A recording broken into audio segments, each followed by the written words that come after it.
তাই না? আসিফ মাহমুদ আপনার সঙ্গে ফ্রান্স থেকে দেখা করে আসছে, এর আগ পর্যন্ত প্রত্যেক দিন ইলিয়াস সরকারের সমালোচনা করছেন।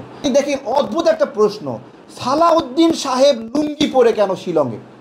মানে বাপ রে বাপ, আপনারা তো থুতু দিয়ে মাটিতে ফেলছেন, থুতু, সেই থুতু চাইটা খাইতেছেন। এই দুদিন আগেই আসিফ মাহমুদের সমালোচনা করলেন, আবার গতকালকে আসিফ মাহমুদের প্রশংসা করতেছেন। নিজেদের ক্যারেক্টারগুলো একটু বিশ্লেষণ করেন যে আপনাদের ঠিক 7 দিন আগের অবস্থান কি, এখনের অবস্থান কি। 7 দিন আগেও তারেক রহমান সহ বিএনপি সবাইকে ধুয়ে দিলেন, আবার দুই দিন আগে কি করলেন, বিএনপির পক্ষে একদলা বক্তব্য দিলেন। কেন বক্তব্য ঘুরছে কেন? স্ট্যান্ডার্ড এক জায়গায় থাকছে না কেন? বাজারে কাটতে পারছেন না। এই তো আপনারা ভিডিও করে খান, ভিডিও করেন, সাংবাদিকতা সবাই করে, এই যে সামনে জার্নালিস্ট ভাইরা সবাই সাংবাদিকতা করেন। এগুলোর মধ্যে ইলিয়াস পিনাকির ব্লগিং আলাদা। কি আলাদা? তারা কোনো ইস্যু না থাকলেও এমন একটা রঙিন করে থাম্বেল বানাবে। মানে দেখি অদ্ভুত একটা প্রশ্ন, সালাউদ্দিন সাহেব লুঙ্গি পরে কেন শিলংয়ে? মানে বাপ রে বাপ, কঠিন প্রশ্ন করছে পিনাকি দাদা। হ্যাঁ, মানে লুঙ্গি পরে থাকবে না কি পরে থাকবে? আপনার মতো ল্যাংটা হয়ে থাকবে? হ্যাঁ, নিজেকে জিজ্ঞাসা করছেন আর একজনের পরে কোনো বাপ তার মেয়ের সামনে এক টেবিলে খাইতে বলবে আপনার সাথে? বলেন, কোনো ছেলে আপনাকে নিয়ে তার মায়ের সামনে খাইতে বসবে? ওই চোখের সামনে ল্যাংটা ছবিগুলো আসবে। আপনি আরেকজন লুঙ্গি পরে আসেন কেন?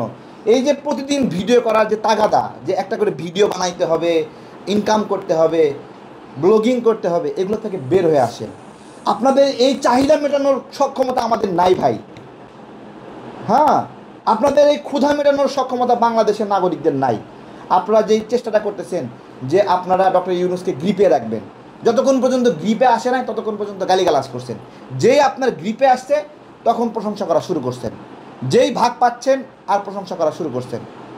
তাই না? আসিফ মাহমুদ আপনার সঙ্গে ফ্রান্স থেকে দেখা করে আসছে, এর আগ পর্যন্ত প্রত্যেক দিন ইলিয়াস সরকারের সমালোচনা করছেন। তাহলে কি এমন মধু দিয়ে আসলো আসিফ মাহমুদ আপনাকে ফ্রান্সে গিয়ে যে আপনি তারপর থেকে সমালোচনা করছেন না? বিভিন্নভাবে ভিডিও আপনারা বানাইছেন। রাজনীতি আমরা তৈরি করি। শেখ হাসিনা আউলিয়া, দেশ করেছে দেউলিয়া, এই স্লোগানটা আমার তৈরি করা স্লোগান। এরকম অসংখ্য বয়ান তৈরি করা আমাদের। একটা নিজের মতো একটা বয়ান দিতে পারেন না। হ্যাঁ, এই যে কি লেখছে, 2.5 সজীবল জয় থেকে নকল করা না। নিজে এত মেধাবী আপনারা, তা নিজে কিছু করেন, এত মেধাবী করেন। এগুলো আসলে গুজব ছাড়া মানুষের কাছে ভিডিও চমকপ্রদ হয় না। যেটা প্রচলিত সবাই ঘটে সেটা তো সবাই জানে, ওটা ভাইরাল হয় না। এখন গুজব ভাইরাল হয়। এই জন্য এই যে নোংরা কাজগুলো এগুলো করছেন, আপনাদের দেশের জন্য অবদান আছে, এটা মানছি। এই সময় দেশের পক্ষে কাজ করেছেন, কিন্তু এটা ভাই কেমন কাজ? আরও 2জন কাজ করছে, ওদের চরিত্র হনন করছেন, ওদের কাপড় খুলে। এই লোকের সাথে তো কোনোদিন চা খাবেন না ইলিয়াস ভাই? তিনি কি দাদা কোনোদিন চা খাইবেন না আমার সামনে বৈশা?